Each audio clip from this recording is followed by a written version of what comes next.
ओम शांति। 8 जून 2023 के ईश्वरीय महावाक्य। पहले एक नज़र मुरली के मुख्य पॉइंट्स पर। बाबा ने कहा, तुम मेरे बच्चे हो, तुमको पावन बनाने व राज्य भाग्य देने मुझे ही आना होता है। मैं जानता हूँ माया ने तुमको बहुत दुखी पतित किया है, इसलिए बाप को तरस पड़ता है। किसी पर नफरत नहीं आती। बाप जानते हैं यह तो बना बनाया ड्रामा है, इसमें किसी का दोष नहीं है, इसलिए घृणा की तो बात ही नहीं। माया ने सबको श्रापित किया हुआ है, तुम्हारे ऊपर बहुत बेरहमी की है। यह भी खेल है, मैं ही आकर तुमको माया से छुड़ाता हूँ। फिर कहा, बच्चे, अब मेरे कारण या इस भारत अथवा सारे यूनिवर्स के कारण तुम मेरी मत पर चलो, मुझे याद करो और रहम दिल भी बनो। रहम दिल बन तुम्हें सबको बाप का परिचय देना है। मैं तत्वों सहित सारी सृष्टि पर मर्सी करता हूँ। एक मैं ही नॉलेजफुल हूँ, प्यार में भी फुल हूँ। तुमको भी बहुत प्यारा कृष्ण के समान बनाता हूँ। तुम्हें अपने ऊपर भी रहम करना है। जितना टीचर से पढ़ेंगे उतना ही अपने ऊपर रहम करेंगे, नहीं तो नापास हो पड़ेंगे। श्रीमत पर कदम कदम चले तो बेड़ा पार हो जाए। और लास्ट में बाबा ने जो ज्ञान में नए हैं उन आत्माओं के लिए कहा, अगर तुम श्रीमत पर अच्छी रीति चलते रहो तो पुरानों से भी आगे जा सकते हो। देरी से आने वालों को शक्तियों से योगदान मिलता है, लेकिन ऐसे भी नहीं कि तुम शक्तियों से बुद्धि योग लगाओ। नहीं, बुद्धि योग तो एक बाप से ही लगाना है। और अब सुनते हैं महावाक्यों को विस्तार से। मुरली का सार। मीठे बच्चे, जैसे बाप को सभी पर तरस आता, नफरत नहीं आती, ऐसे तुम बच्चे भी किसी से नफरत मत करो, रहम दिल बनो। प्रश्न, रहम दिल बाप का सारे विश्व के प्रति एक ही प्लान है, वह कौन सा? उत्तर, सभी मनुष्य आत्माओं को तत्वों सहित पतित से पावन बनाना, मुक्ति और जीवन मुक्ति का वर्षा देना, यह एक ही प्लान बाप का है। तुम बच्चे बाप के मददगार हो। तुम्हें पहले अपने पर रहम करना है, श्रीमत पर चल अपने को पावन बनाना है, फिर सभी को विकारों रूपी गंदगी से निकालने की सेवा करनी है। गीत, कौन आया मेरे मन के दवारे। ओम शांति। कौन आया? बाप आया। किसके पास? बच्चों के पास। बच्चे किसके पास आए हैं? बाप कहते हैं, मेरे पास। अब तुम सम्मुख बैठे हो, जानते हो बाप बहुत रहम दिल है। बाप जानते हैं कि इन हमारे बच्चों को माया ने बहुत दुखी पतित किया है। यह बच्चे नहीं जानते, बाप जानते हैं, तो बाप को तरस पड़ता है ना, नफरत नहीं आएगी। बाप कहते हैं, मैंने तुमको सुख के संबंध में भेजा था। 5000 वर्ष की बात है। फिर ड्रामानुसार माया ने तुमको दुखी किया। पहले तुम सतो प्रधान थे, फिर रजो तमो में आए हो, यह मैं जानता हूँ। तुम मेरे बच्चे हो, मुझे ही आना होता है तुम बच्चों को पावन बनाने, राज्य भाग्य देने। बच्चे भी समझते हैं बरोबर बाप आया है, प्रेम का सागर, शांति का सागर है, हमको सुख शांति की दुनिया में ले जाते हैं। बाप जानते हैं यह माया ही सबका बड़े ते बड़ा दुश्मन है, इसलिए मैं आया हूँ। परंतु हूँ मैं विचित्र, इसलिए मुझे पहचानते नहीं। आगे समझते थे कि श्री कृष्ण ने आकर राजयोग सिखाया, स्वर्ग का मालिक बनाया था, परंतु कब और कैसे बनाया यह नहीं जानते। अभी बाप को बहुत रहम आता है, क्योंकि जानते हैं बच्चे माया अर्थात 5 भूतों के वश हो पड़े हैं, पर वश हैं, उनको अब लिबरेट करता हूँ। बाप कहते हैं, बच्चे अब मेरे कारण व इस भारत अथवा सारे यूनिवर्स के कारण तुम मेरी मत पर चलो, मुझे याद करो और रहम दिल भी बनो, सबको बाप का परिचय दो। जज लोग भी गॉड का कसम उठवाते हैं, परंतु क्यों यह कोई नहीं जानते। गॉड है कौन, सिर्फ गॉड कह देते हैं। फादर शब्द भी है, जब कसम उठवाते हैं तो उनको समझ में ही नहीं आता है, कह देते हैं गॉड फादर का कसम उठाओ, परंतु फादर को तो कोई जानते ही नहीं। अब तुम बच्चे जानते हो वह गॉड फादर है, कसम उठाते हैं क्योंकि समझते हैं अगर हम कुछ उल्टा कर्म करेंगे तो बाप सजा देंगे। जैसे घर में बच्चे उल्टा काम करते हैं तो उनको डर रहता है बाप थप्पड़ ना मारे, वह कसम गॉड का उठाते हैं, परंतु जानते नहीं कि गॉड कौन है, कैसे सजा देंगे। क्रिश्चियन लोग बाइबल उठाएंगे, कोई गीता उठाएंगे, समझते हैं गीता का भगवान श्री कृष्ण था, तो श्री कृष्ण को सामने रख क्षमा मांगते हैं। समझते हैं अगर हम झूठ बोलेंगे तो वह दंड देंगे। अब ट्रुथ तो बाप को कहेंगे, क्राइस्ट को सारी दुनिया ट्रुथ नहीं कहती, सदा ट्रुथ तो है गॉड फादर, परंतु उसको जानते नहीं। जब बाप आए बच्चों को जन्म दे तब बच्चे बाप को जाने। अभी तुम बच्चे जानते हो बाबा ने अपना बनाया है, इस माता द्वारा रचा है, उनको आदि देव भी कहा जाता है। वास्तव में आदि देवी भी है। अगर मम्मा को आदि देवी कहें तो उनसे बड़ी आदि देवी यह हो जाती है।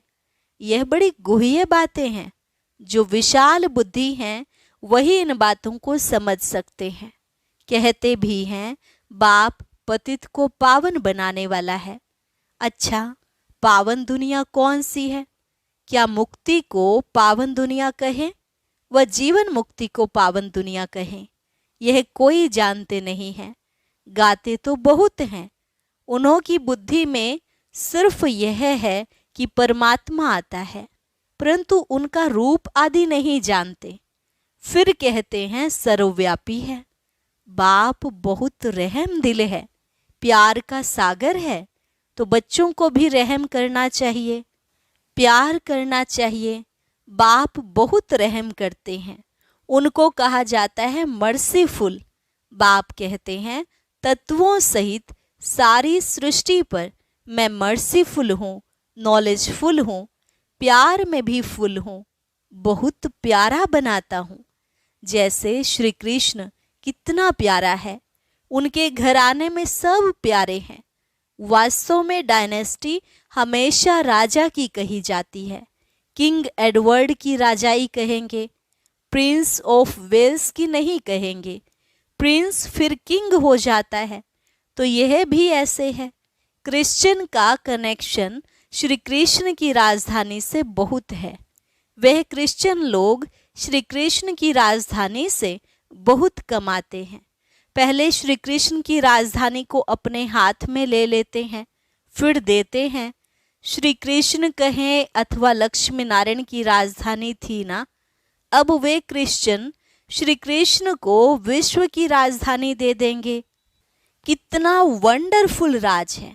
अब वो ही श्री कृष्ण की राजधानी को मदद भी दे रहे हैं।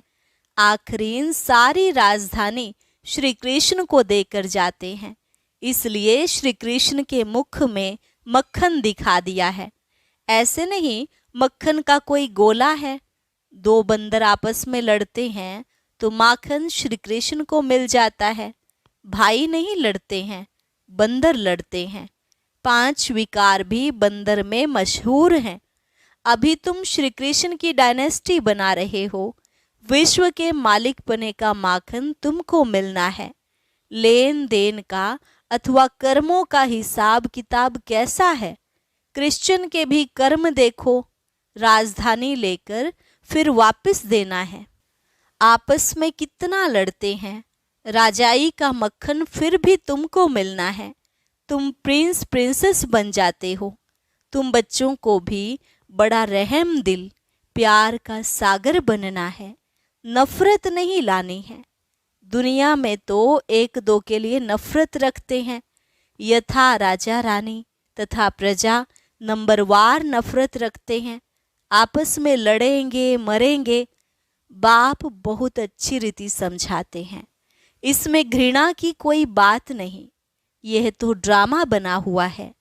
हर एक मनुष्य अपने को नीच पापी कहते हैं। मंदिरों में जाकर अपने ऊपर नफरत करते हैं। महात्मा को पवित्र समझ उनके चरणों में गिरते हैं। आप पावन हो, हम पतित हैं। इन सब बातों को तो बाप ही जानते हैं। मनुष्य गॉड फादर के नाम पर कसम उठवाते हैं, लेकिन वह भी झूठा कसम हो जाता, क्योंकि गॉड फादर को जानते नहीं। अगर गॉड फादर कह कसम उठाएं तो बुद्धि में आए कि उनसे तो हमको वर्षा मिलना चाहिए। स्वर्ग क्या होता है यह किसी को पता नहीं है। अरे तुम तो कहते हो फलाना मरा, स्वर्गवासी हुआ, तो कहाँ गया? कुछ भी समझते नहीं। बाप को कोई के लिए भी नफरत नहीं है, सबके लिए प्यार है। अब तुम बच्चे सम्मुख हो, बच्चों को खास बाकी जनरल समझाते हैं। तुम बच्चों को पढ़ाकर जीवन मुक्ति देता हूँ और सबको मुक्ति धाम में ले जाते हैं। मेरा सब पर प्यार है। उस गवर्नमेंट के तो अनेक प्लान्स बनते रहते हैं। बाबा कहते हैं मेरा एक ही प्लान है, पतित मनुष्य को पावन देवी देवता बनाना। मनुष्य कहते भी हैं पतित पावन आओ, फिर उनको ना जानने के कारण कह देते हम ही पतित पावन हैं। तो बाप समझाते हैं पहले तो बड़े बड़े चीफ जस्टिस की सर्विस करो। उन्हें समझाना चाहिए आत्मा का बाप तो एक है, उनका कसम तुम क्यों उठवाते हो? क्या कसम उठाने समय श्री कृष्ण याद आता है? क्रिश्चियन से पूछो कि क्राइस्ट याद आता है या गॉड फादर? जानते हो कि पाप करेंगे तो दंड भोगना पड़ेगा, परंतु बाप दंड कभी नहीं देता। वह करन करावनहार है, धर्मराज द्वारा सजा दिलाते हैं। गॉड तो मोस्ट बिलवेड बाप है।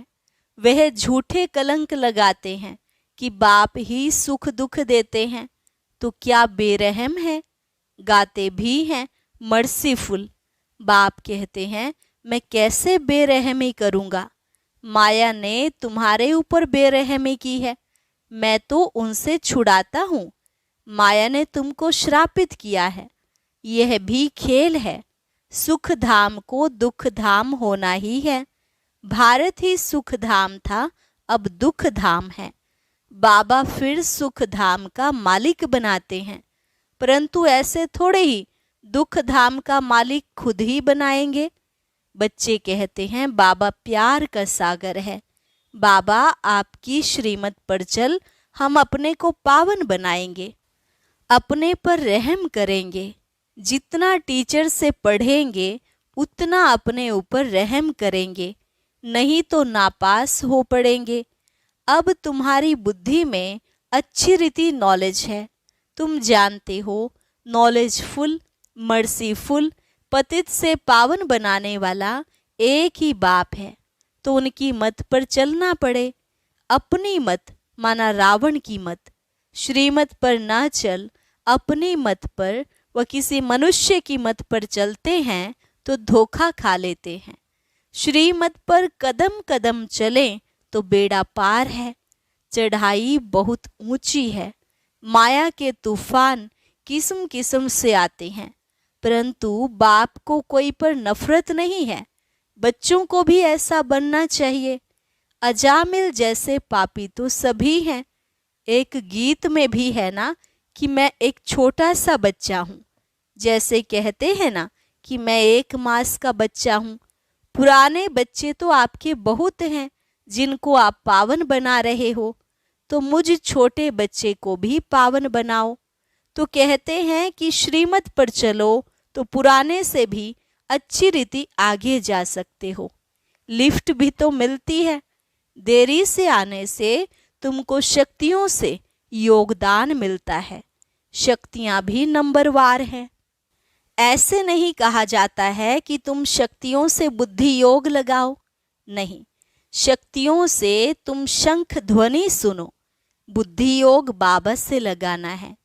बाबा को याद करो तो विकर्म विनाश होंगे। ढिंडोरा पिटवाना है। यहाँ कोई अंधश्रद्धा की बात नहीं। कॉलेज में कोई अंधश्रद्धा नहीं हो सकती।